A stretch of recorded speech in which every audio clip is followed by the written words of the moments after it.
So class, in this tutorial, I'm going to be going over the solutions for the quadratic cat revision.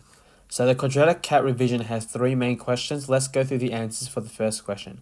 The first question reads, a bridge is built in the shape of a parabolic arc, as you can see over here.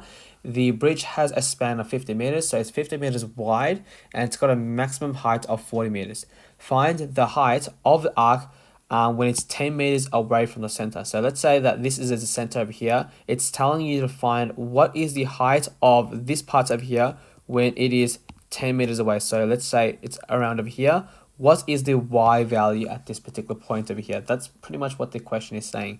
In this case over here, this is also again represented by the actual graph. So we can see that this is 50 meters wide, and that is shown by your x-intercepts. It also tells us what your turning point is, and we should know what the turning point is even if the question didn't give us to us, because in this case over here, we know that 25 is the midway value between your two x-intercepts, so that's why that's the x value of your turning point. And in this case, they tell you what the y value of the turning point is because that's the maximum value. Now, in this case over here, we're trying to find the height when it's 10 meters away from the center. So the center is 25 meters. So therefore, if you're trying to find the height that's 10 meters away from the center, what you're really doing is you're trying to therefore substitute when x in this case is equal to 15 or 35, and then if you do that, then you could actually solve that, okay? But in this particular question over here, guys, as you'd notice, you don't actually have a quadratic rule, so we have to firstly find out what the rule is before you can even find out the height. So in this case over here, because it's in the turning point form, I've substituted what my turning point is, and now that I've done that, I'm just going to substitute one of the coordinates so that I can find the value of a.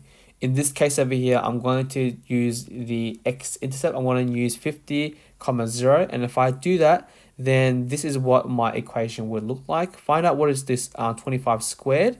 That it gives you to 625. Move 40 to the other side and divide both sides by 625. Hence, a is going to equal to -8 over 125. Therefore, this is going to be the equation for this particular arc or for this particular bridge. Now that we've actually determined what the rule is, we can therefore find out what the height is going to be by substituting x as going to be 15 or x is going to be 35, because that's also going to be 10 meters away from the center. But in this case, if you do one of these values, it's going to give you the correct answer anyhow. So if I do this, substitute it in, simplify it using my calculator, and what you should get as an answer should be 33.6 meters. Please ensure that you are including units in your final answer as well, and therefore also provide a worded answer. For the next part, for question 1, it now wants you to find out what is the horizontal distance in which the two vertical pylons are placed from the start of the bridge.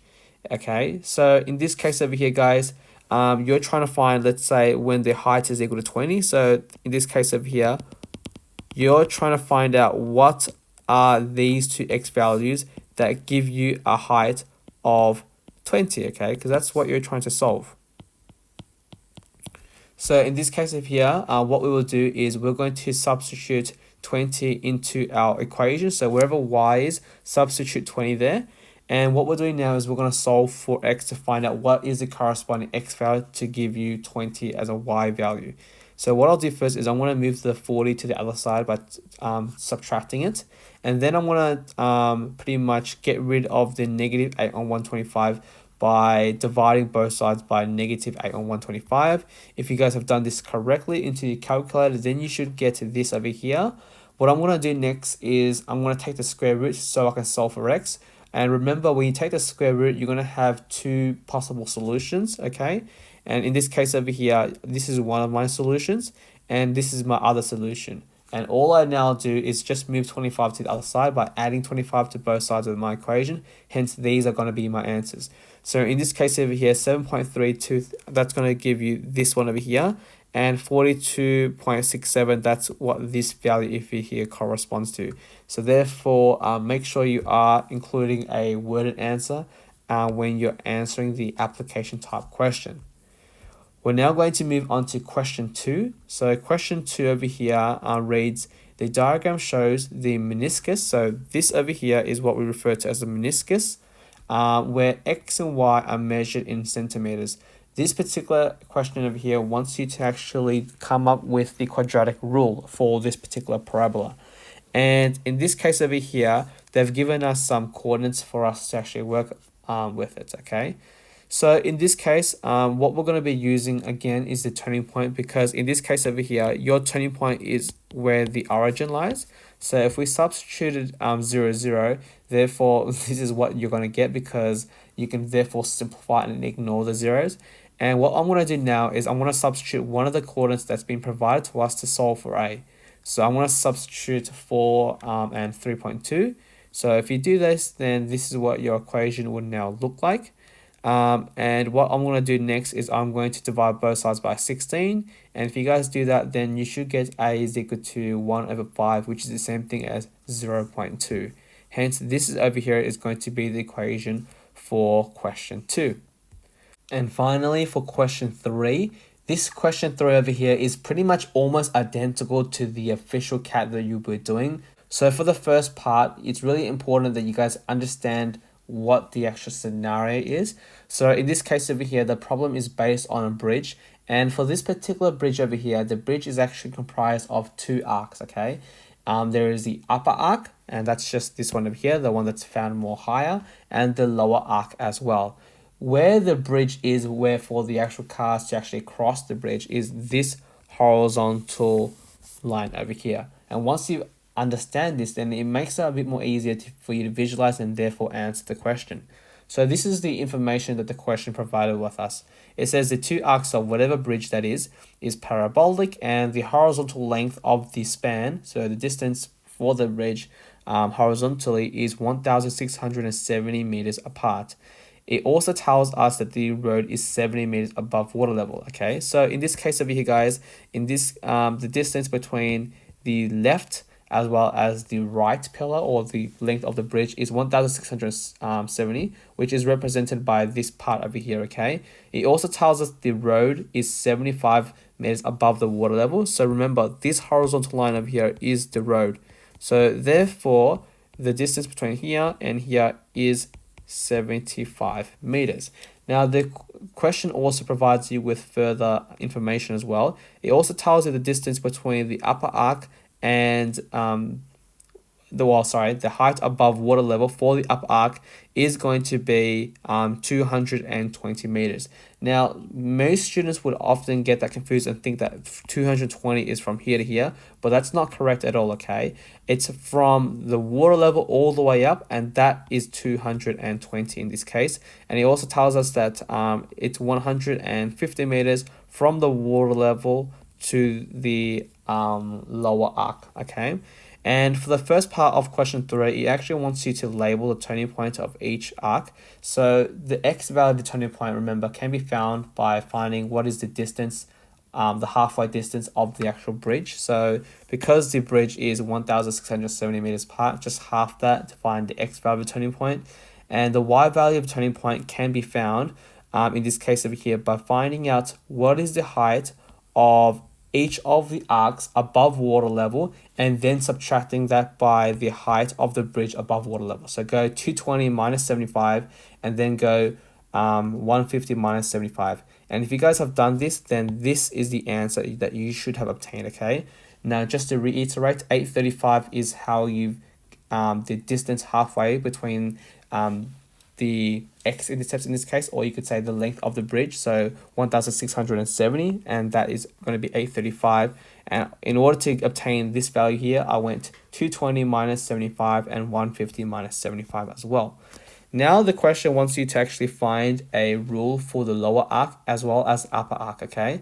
Now in this case, guys, because you know what your turning point is, it just makes more sense for us to express our rule in the turning point formula. So in this case over here, what I've done is I've already substituted the turning point of the upper arc into the formula, and now all I'm doing is solving for A by substituting one of the coordinates. In this case over here, I could substitute 0, 15, or I could substitute 1,670 and 15, but I always recommend choosing the smaller values, as this will make your calculations a lot more easier. If you guys have done this, then this is what you should get. So therefore move 697,225 by dividing both sides by it, and hence a in this case over here is going to be negative 0.00019 if you round it to two significant figures, okay? So therefore, this is going to be your equation for the upper arc. You do the exact same process again for the lower arc. And if you guys have done this successfully, then this is going to be what A is equal to, and therefore this will be your final answer.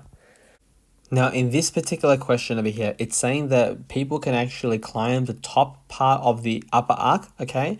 And it's asking you to find out how high above water level, so from here, would the climber be if they've actually traveled 440 meters horizontally from one of the pylons. So let's say they've started from here and they've moved 450 meters, okay, from the left of the pylon, from the start of the bridge essentially. How high will they be in terms of how high it will be above the actual water level itself? So in order to answer this question, guys, what you would need to do is you would firstly need to identify what is this y value here that is above the origin. Remember that this over here is your origin, 0, 0. And because in this question, it wants you to find the height above water level, once you find out what that y value is, you therefore need to add it by this height over here, which is the height of the bridge above water level. And in this case, from the previous questions, they told us that was 75 meters, okay? So let's do this question over here. So this over here was the equation of the upper arc. So what I'm going to do is, since I want to find out what is the y value when I've traveled 450 meters, I'm going to sub in x is equal to 450 to find the y value. And in this case over here, just substitute it in and use a calculator to solve for it. And in this case over here, if you do that, then this distance would correspond to 116.85. So therefore, to find out what is the total height above water level, you're going to need to add it with 75 as well. So if you add it with 75, your answer is going to be 191.83 meters above bridge. But because this question wants you to also round it to the nearest meter, so if you do this, this is going to therefore equal to 192 meters. And please make sure that you are writing your final answer as a word statement. And lastly, this is going to be the last question over here. So it reads, how far horizontally from the pylon are the climbers when they are 120 meters above water level, okay? So in this case over here, let's just say hypothetically that 120 is somewhere here, okay? And remember, that is the distance between the upper arc to the water level over here. So that is going to be 120 meters, okay? But in this case over here, guys, what you need to do is, in order for you to properly solve it, you're going to have to take the difference and subtract it by 75, so you can actually find out what is this y value in this case over here. And once you've got that y value, then you can substitute it in so that you can solve for x in this case to find out how far horizontally did it actually travel. So this again was the equation for the upper arc. And in this case over here, I'm substituting 45. Why am I substituting 45? Again, I'm just reiterating that this over here is 120.